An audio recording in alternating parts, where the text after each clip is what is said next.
Hello दोस्तों, आप सभी का स्वागत है आपके अपने YouTube channel the crown study में। दोस्तों, डेली करंट अफेयर्स के इस शो में आज हम लोग 10 मार्च के करंट अफेयर्स को डिस्कस करेंगे। तो चलिए शुरू करते हैं अपने पहले क्वेश्चन से। हमारा पहला प्रश्न है, हाल ही में किस राज्य सरकार ने विश्व आर्थिक मंच के साथ मिलकर एआई केंद्र स्थापित करने की घोषणा की है? तो अभी हाल ही में कर्नाटक सरकार ने विश्व आर्थिक मंच यानी वर्ल्ड इकोनॉमिक फोरम के साथ मिलकर एआई केंद्र स्थापित करने की घोषणा की है। कर्नाटक में भी कहाँ? तो कर्नाटक की राजधानी बेंगलोर में इसे बनाया जाएगा। उद्देश्य क्या है? तो कर्नाटक को कृत्रिम बुद्धिमत्ता यानी आर्टिफिशियल इंटेलिजेंस के लिए एक वैश्विक केंद्र के रूप में स्थापित करना, ये इसका उद्देश्य है। अगर बात करें वर्ल्ड इकोनॉमिक फोरम की यानी WEF की, तो इसकी स्थापना कब हुई? 1971 में हुई थी। कहाँ पर? स्विट्जरलैंड के अंदर हुई थी।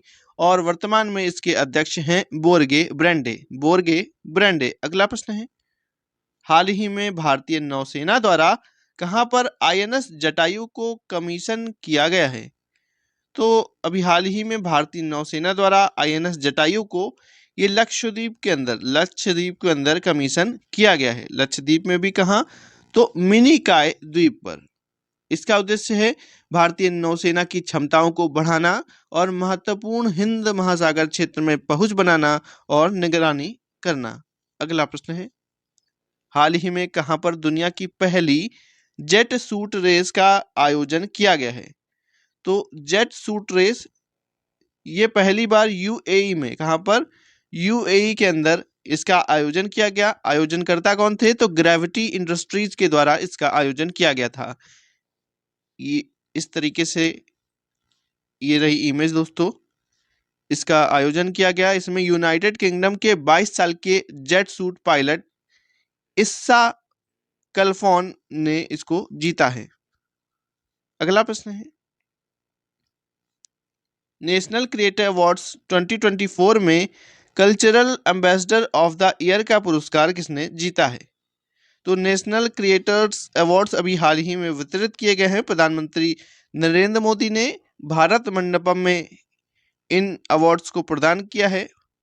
तो ये 20 कैटेगरी में दिए गए हैं।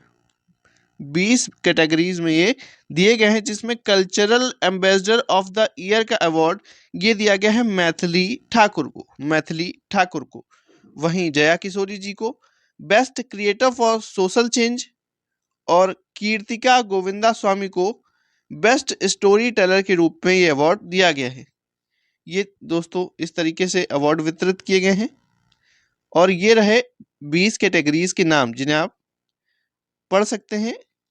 जैसे डिसरप्टर ऑफ द ईयर का अवार्ड रणवीर इलाहाबादिया को, best creator in education sector के लिए Naman Deshmukh, best creator in tech Gaurav Chaudhary को।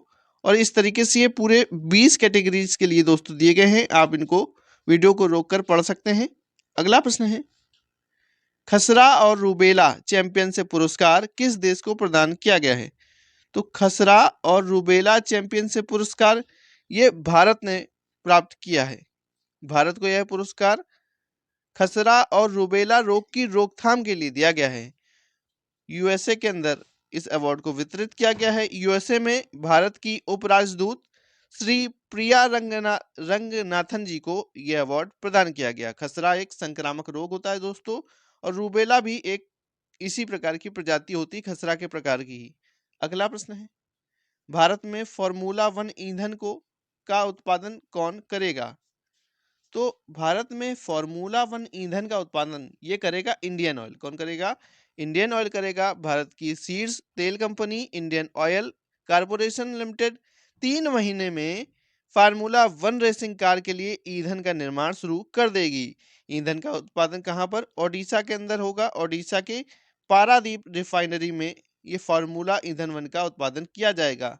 अगर बात करें इंडियन ऑयल कारपोरेशन लिमिटेड की यानी IOCL की, तो इसकी स्थापना कब हुई थी? तो 30 जून 1959 को 30 जून 1959 को हुई थी। कहाँ पर है मुख्यालय? तो नई दिल्ली के अंदर इसका मुख्यालय है। और IOCL के वर्तमान में अध्यक्ष हैं श्रीकांत माधव वैद। अगला प्रश्न है, हाल ही में किस राज्य के वन विभाग ने 65,724 पौधों से हिंदी में भारत माता लिखकर गिनीज विश्व रिकॉर्ड बनाया है? तो 65,724 पेड़ लगाए हैं महाराष्ट्र में। किसमें? महाराष्ट्र में। महाराष्ट्र के चंद्रपुर में चल रहे तडोबा महोत्सव 2024 में यह उपलब्धि हासिल की गई है। और जगह का नाम क्या है? तडोबा अंधेरी टाइगर रिजर्व है। तडोबा अंधेरी टाइगर रिजर्व के अंदर इसको लगाया गया है। इस तरीके से 26 प्रजातियों के 65,724 पौधों का यूज करके हिंदी में इस तरीके से भारत माता लिखा गया है। और ये इमेज बहुत ऊपर से ली गई है। अगला प्रश्न है, मार्च 2024 में कैबिनेट ने इंडिया एआई मिशन को मंजूरी दी। इस मिशन के लिए कितने रुपए का बजट आवंटित किया गया था? तो अभी हाल ही में नवाचार को बढ़ावा देने के लिए यह पहल किसके लिए है? तो भारत के भीतर एआई को बढ़ाने के लिए दोस्तों, और देश की उन्नति के लिए 10,372 करोड़ 10,372 करोड़ रुपए का बजट आवंटित किया गया है।